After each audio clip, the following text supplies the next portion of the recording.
Magandang hapon mga ka-happy hour. Narito ang mga balita para sa MBC TV Network News Update 5 PM edition.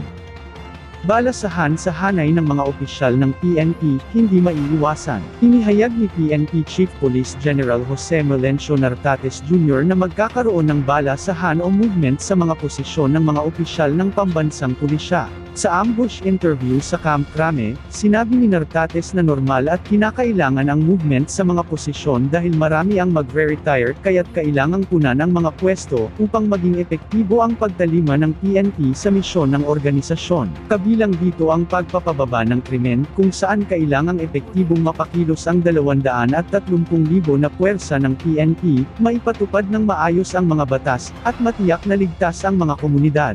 Ayon kay Nartates, kailangang mapanatiling mataas ang moral ng mga pulis. Sa ngayon aniya ay maayos ang kanilang sahod at may sapat na pondo para sa mga pangangailangan sa training at kagamitan.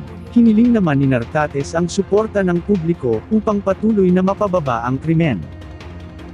Samantala, sa Metro Manila ngayon, sapat na pasilidad sa New Jail Male Dormitory, tiniyak ng QC-LGU.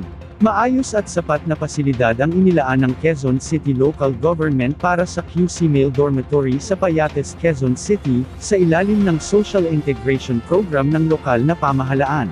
Ayon kay QC Councilor Rani Ludovica, chairperson ng Peace and Order Committee ng QC Council, layo ng pasilidad na matiyak ang maayos na kalagayan ng mga persons deprived of liberty.